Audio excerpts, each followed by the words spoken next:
हे guys, तर आम्ही आमच्या मारुती 800ला नवीन हेडलाईट बसवणार आहोत. आता कालच नवीन हेडलाईट मागवल्यात.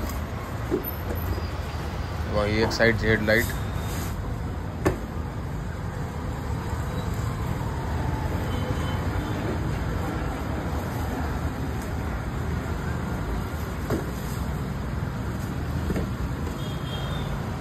आणि हे बघा दुसऱ्या बाजूची हेडलाईट. बघा दोन्ही नवीन हेडलाईट आहेत. आता आम्ही ते फिटिंग करणार. हेडलाईट फिटिंग करायचं सोपं आहे. तिथे फक्त 2 स्क्रू येते. ते स्क्रू काढायचे की हेडलाईट बाहेर येते. इथे 2 स्क्रू आहेत बघा. ते 2 स्क्रू काढले की हेडलाईट बाहेर येते.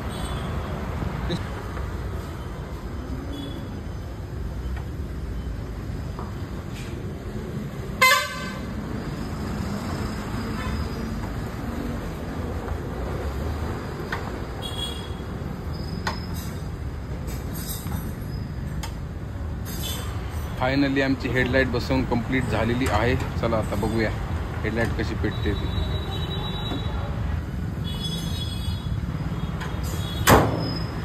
चालू करून बघूया.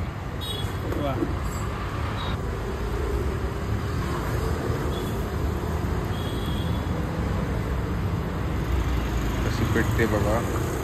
Okay, done.